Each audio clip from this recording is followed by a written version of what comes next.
भाग 2 पहिला संशय.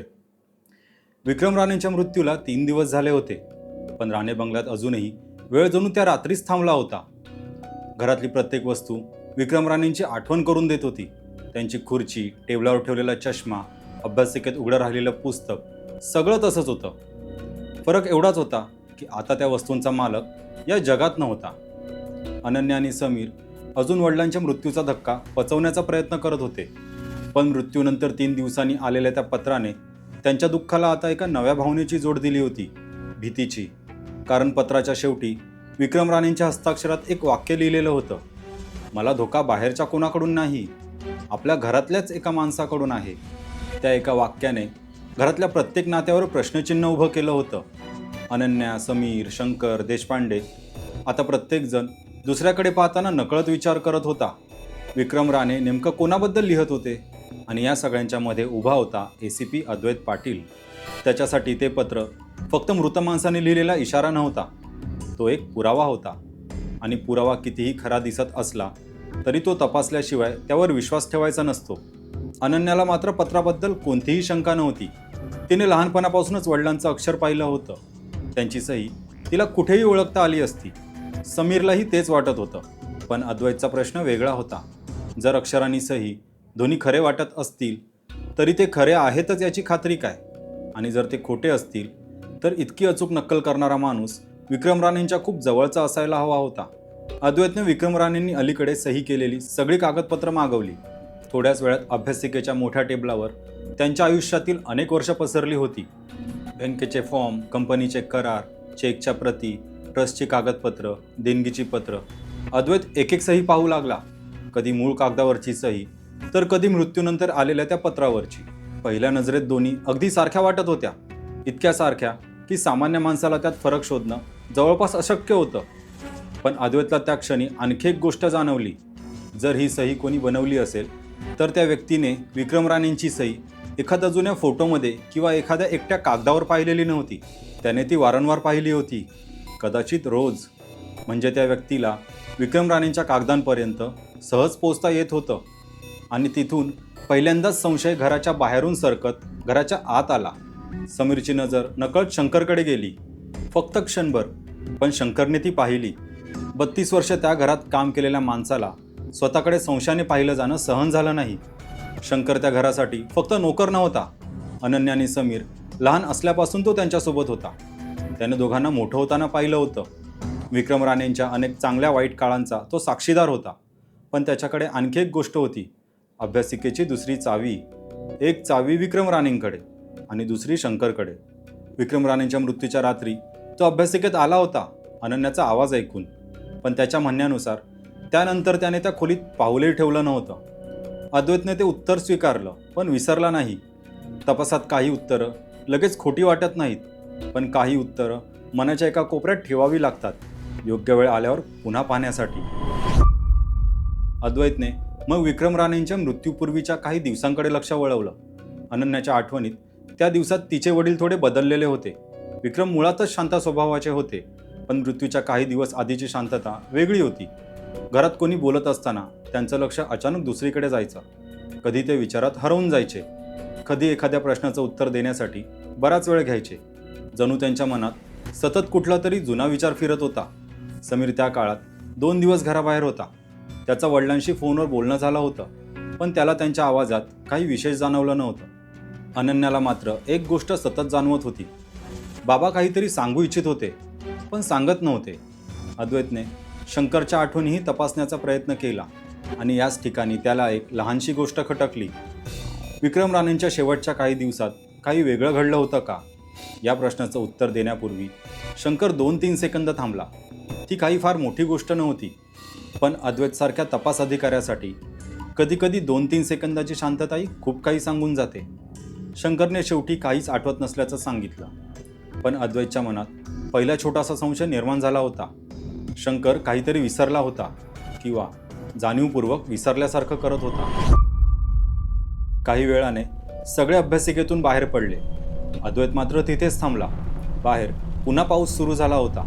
खिडक्यांवर आदळणारे थेंब, भिंतीवरच्या घड्याळाची टिकटिक आणि त्या खोलीत अजूनही अडकून राहिलेली विक्रम राणेंची उपस्थिती. अद्वैत हळूहळू खोली तपासू लागला. टेबल, ड्रॉवर, पेन, फाईल्स, कपाट.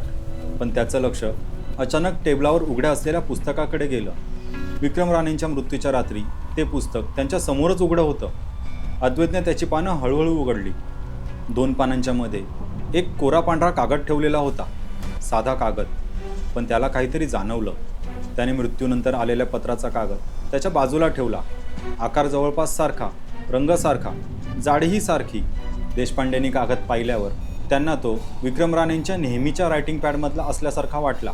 पण पुढचा प्रश्न विचारल्यावर खोलीत पहिल्यांदाच खरी अस्वस्थता पसरली. तो रायटिंग पॅड होता कुठे? विक्रम राणे तो नेहमी टेबलावर ठेवत. अनन्याने तो मृत्यूच्या 2-3 दिवस आधी तिथेच पाहिला होता. समीरलाही तो आठवत होता, देशपांडेंनाही. पण आता तो गायब होता. टेबलावर नाही, ड्रॉवरमध्ये नाही, कपाटात नाही. घरातल्या तो कोणालाही तो कुठे गेला हे माहीत नव्हतं. एक साध्या रायटिंग पॅडच्या गायब होण्यात सामान्यतः काही विशेष नव्हतं. पण परिस्थिती सामान्य नव्हती. कारण जर कुणाला विक्रम राणेंच्या नावाने बनावट पत्र तयार करायचे असेल तर फक्त त्यांचं अक्षर आणि सही नक्कल करणं पुरेसं नव्हतं. त्यांच्या नेहमीच्या कागदावरच ते पत्र लिहिलं तर ते आणखी खरं वाटणार होतं. आता पत्रावरची शंका आणखी गडद झाली होती आणि त्यासोबतच एक नवा प्रश्न जन्माला आला होता. विक्रम राणेंचा रायटिंग पॅड कोणी नेलं? त्या दुपारी अद्वैत भैरववाडीच्या पोस्ट ऑफिसमध्ये पोहोचला. गावातल्या जुन्या भागातलं ते छोटंसं पोस्ट ऑफिस. बाहेर लाल पोस्ट बॉक्स, एका बाजूला 2 सायकली, भिंतींचा रंग उडालेला, सगळं नेहमीसारखंच. पण अद्वैतच्या हातातलं पाकिट मात्र सामान्य नव्हतं. पत्र रजिस्टर्ड पोस्टने आलेलं दिसत होतं. त्यावर पोस्ट ऑफिसचा नंबर होता, शिक्का होता, सगळं व्यवस्थित. पण पोस्टमास्टर कदम यांनी तो नंबर संगणकात टाकला आणि पहिली विसंगती समोर आली. त्या नंबरने कोणतंही रजिस्टर्ड लेटर बुक झालेलं नव्हतं. कदमांनी संगणक पुन्हा तपासला, जुनं रजिस्टर काढलं, त्या दिवसाची नोंद पाहिली, आधीची तारीख, नंतरची तारीख. पण त्या नंबरची कोणतीही नोंद अस्तित्वात नव्हती. पाकिटावरचा नंबर भैरववाडी पोस्ट ऑफिसच्या सिरीजमधला होता, पण अधिकृत नोंदणीनुसार त्या नंबरचं पत्र कधी पाठवलंच गेलं नव्हतं. म्हणजेच एक विचित्र गोष्ट घडली होती. पत्र पोस्टातून आल्यासारखं दिसत होतं. ते राणे बंगल्यावर पोचलंही होतं, पण पोस्ट ऑफिससाठी ते पत्र कधी अस्तित्वात नव्हतं. आणि इथून संशय एका नव्या माणसाकडे वळला, गणेश. राणे बंगल्यावर ते पत्र पोचवणारा पोस्टमन. गणेश जवळपास 11 वर्ष पोस्ट ऑफिसमध्ये काम करत होता. त्याच्या विरुद्ध कधीही तक्रार नव्हती. गावात त्याची प्रतिमा प्रामाणिक माणसाची होती. पण त्या दिवशीच्या त्याच्या डिलिव्हरी रजिस्टरमध्ये विक्रम राणेंच्या पत्राची कोणतीही नोंद नव्हती. त्याने पत्र दिलं होतं, पण रजिस्टर सांगत होतं त्याने असं कोणतंही पत्र दिलंच नव्हतं. आता 2 शक्यता होत्या. एकतर गणेश या सगळ्यात सहभागी होता किंवा त्याच्या नकळत कोणीतरी त्याचा वापर करत होतं. अद्वैतला त्याच्याशी ताबडतोब बोलायचं होतं, पण गणेशचा फोन लागत नव्हता. पहिल्यांदा रिंग गेली, मग पुन्हा, नंतर फोन बंद झाला. सुरुवातीला त्याला काही विशेष वाटलं नाही. पोस्टमन दिवसभर गावभर फिरत असतो, फोन न उचलणं शक्य होतं. पण संध्याकाळ झाली आणि गणेश घरी परतलाच नाही. गणेशचं घर गावाच्या एका टोकाला होतं. लहानसं कौलारू घर, दाराला कुलूप. रोज 4-4:30च्या आत घरी परतणारा गणेश त्या दिवशी 6 वाजले तरी आलेला नव्हता. त्याच्या घरचेही त्याला शोधत होते. फोन पण बंद होता. पोस्ट ऑफिसच्या माहितीनुसार तो दुपारी 12 वाजताच डिलिव्हरीसाठी निघाला होता आणि त्यानंतर जणू तो हवेत विरघळून गेला होता. अद्वैत अजून गणेशच्या बंद घरासमोरच उभा होता. तेवढ्यात पोलिसांचा फोन आला होता. जुन्या नदीच्या पुलाजवळ गणेशची सायकल सापडली होती, पण गणेश नव्हता. त्या दिवसाच्या मुसळधार पावसाने नदी रौद्र झाली होती. पाणी वेगाने वाहत होतं. संध्याकाळचा अंधार हळूहळू आसपासच्या झाडांमध्ये पसरत होता. पुलाच्या कडेला गणेशची लाल सायकल पडलेली होती. थोड्या अंतरावर चिखलात त्याची पोस्टाची पिशवी सापडली. पोलीस नदीच्या दोन्ही काठांवर त्याचा शोध घेत होते. अद्वैतने पिशवी स्वतः तपासली. आत नेहमीचीच पत्र होती, काही मासिकं, वर्तमानपत्र, पाण्याची बाटली. पहिल्या नजरेत काहीच विचित्र नव्हतं, पण पिशवीच्या अगदी तळाशी एक तपकिरी पाकिट होतं. त्यावर ना नाव, ना पत्ता, ना पोस्टाचा शिक्का. अद्वैतने ते उघडलं. आत एक जुना फोटो होता. वेळेने फोटोचे रंग जवळजवळ खाऊन टाकले होते. किनारी पिवळ्या पडल्या होत्या. त्या फोटोमध्ये 3 तरुण पुरुष उभे होते. त्यातील एक चेहरा अद्वैतने लगेच ओळखला. आजच्या विक्रम राणेंपेक्षा तो चेहरा खूप तरुण होता. केस काळे होते. चेहऱ्यावर वयाच्या खुणा नव्हत्या. पण तो विक्रम राणेच होता. अद्वैतने फोटो उलटला. मागे निळ्या शाईत तारीख लिहिलेली होती, जून 2001.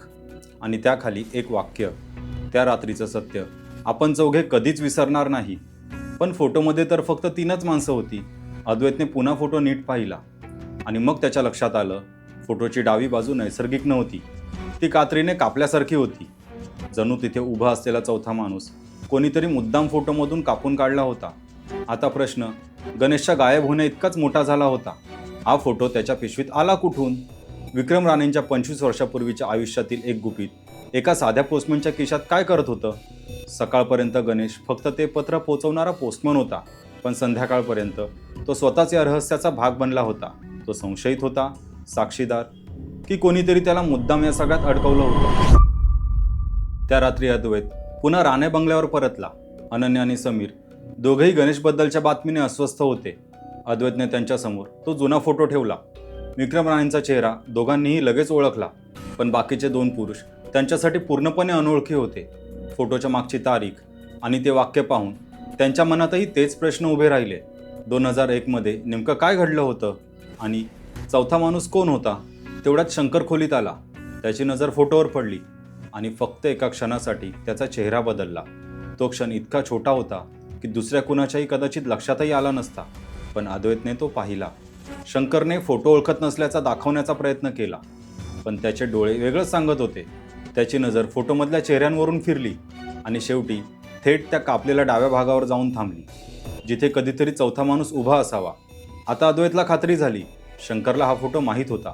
त्याहून महत्त्वाचं म्हणजे त्याला त्या चौथ्या माणसाबद्दलही काहीतरी माहिती होती. गणेशच्या पिशवीत हा फोटो सापडल्याचं कळताच शंकरच्या चेहऱ्यावरचा खरा धक्का उमटला. जणू त्याच्या मते हा फोटो पुन्हा कधीही समोर येणार नव्हता. पण एका प्रतिक्रियेमुळे 25 वर्षापूर्वी बंद झालेलं एक दार पुन्हा उघडू लागलं. बराच वेळ टाळाटाळ केल्यानंतर शंकरच्या तोंडून अखेर त्या जुन्या काळाबद्दलची पहिली गोष्ट बाहेर पडली. तो फोटो काढल्यानंतर दुसऱ्याच दिवशी गावातला एक माणूस अचानक गायब झाला होता. त्याचं नाव होतं राघव पाटील. हे नाव अनन्या आणि समीर दोघांनीही पहिल्यांदाच ऐकलं. त्यांच्या वडिलांच्या आयुष्यात राघव नावाचा कोणी माणूस होता याची त्यांना कल्पनाही नव्हती. पण शंकरच्या आठवणीत तो माणूस स्पष्टपणे जिवंत होता. विक्रम राणेंना घरात राघवचं नाव घेतलेलं आवडत नसे. त्याच्या नावाभोवती एक न बांधलेली बंदी होती आणि 25 वर्ष उलटूनही शंकर त्या काळाबद्दल बोलताना घाबरत होता. गावात तेव्हा सगळ्यांनी एकच गोष्ट मान्य केली होती, राघव पाटील गाव सोडून पळून गेला. हळूहळू लोक त्याला विसरले.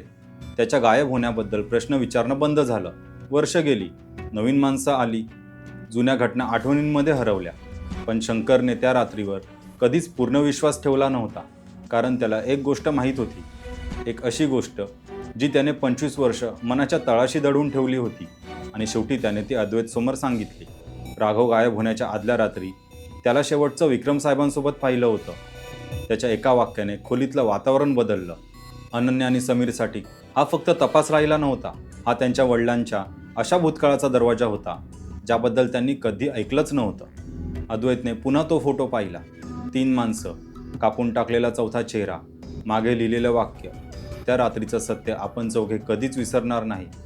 एकीकडे विक्रम राणेंच्या मृत्यूनंतर आलेलं रहस्यमय पत्र, दुसरीकडे गायब झालेला रायटिंग पॅड, पोस्ट ऑफिसमध्ये अस्तित्वात नसलेलं रजिस्टर्ड लेटर, ते पत्र पोहोचवणारा आणि अचानक गायब झालेला गणेश, त्याच्या पिशवीत सापडलेला 25 वर्षापूर्वीचा फोटो आणि आता राघव पाटील.